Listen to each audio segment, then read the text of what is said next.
FanDuel Optimal Lineups and Stack Review for Week 15. I'm Jason Gilbo at JGilb11. Taking a look at our optimizers, run as is lineups, a quick review of Week 14. We saw Aaron Rodgers, Andrew Luck turn out solid production. Also a Packer stack, which was our optimal one, was very solid with Adams, Jordy Nelson, and Rodgers. T.Y. Hilton, Emmanuel Sanders, Taylor Gabriel, Le'Veon Bell were all solid.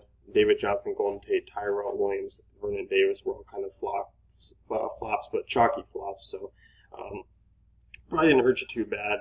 Looking at our cash game lineup for this week, same structure. Le'Veon Bell, David Johnson. How can you not just pay up for these guys right now? LaShawn McCoy, interesting pivot here off of those two, which doesn't pop up, but I'd like to give him an honorable mention. Aaron Rodgers is once again the top quarterback in play here, so we'll talk about him. Look at this one. I mean, Aaron Rodgers, floor of 21 over his last 8 games, a ceiling of 29, so a relatively consistent cash game guy, also a good GPP guy, so I like his play. Rodgers also has an 87% consistency mark for us, so he's hitting pretty much in every mark this week. Le'Veon Bell, David Johnson, obviously, you're looking at a lot of pay down options at wide receiver yet again. I think that's just the general construction that we need to go with this at this point. David Johnson, Le'Veon Bell, both have a floor over 15, ceilings into the 30s. These are by far the most consistent backs, averaging both nearly 30 touches per game and also above 10 yards per touch this season. So they've been very solid in that aspect. I mean, I don't think really it makes much sense to really fade them in cash games, and even GPPs, even with the ownership at what it is, it's really just hard to go with. I think this week we're going to look at these wide receivers and hope to go a little bit contrarian at a couple of them, or just kind of bank on a couple of guys that we like. So Michael Crabtree and Taylor Gabriel, especially if Julio Jones is out, are going to be kind of chalky options.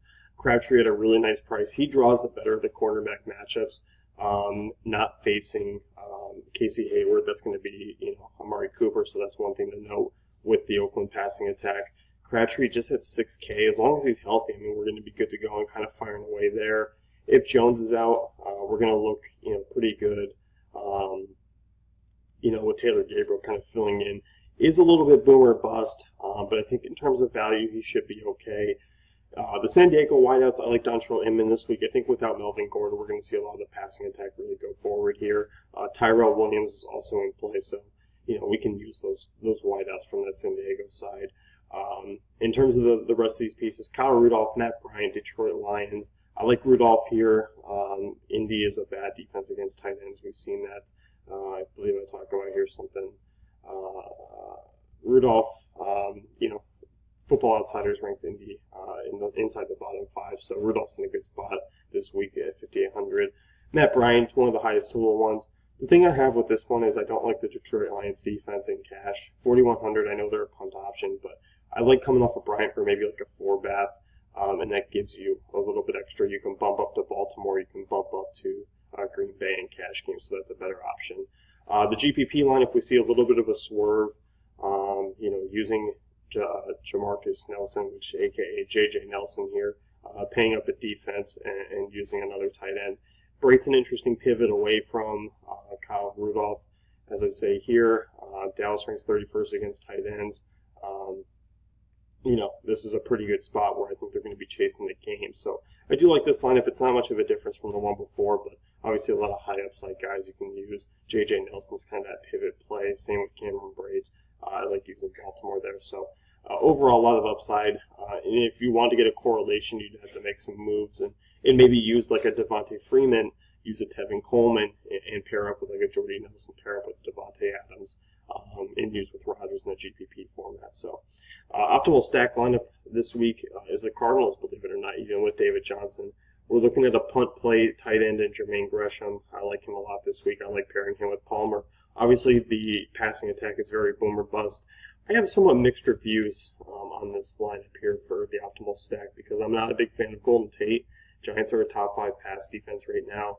I like Devontae Adams. I like Taylor Gabriel. I like the running backs here. I question the upside just a little bit in terms of can it really pay off? Because I think Palmer obviously is a guy who projected for right around 20 points, much higher than that. It's a little bit iffy. But obviously, this is a home matchup against New Orleans. You look at Carson Palmer; he has been better at home.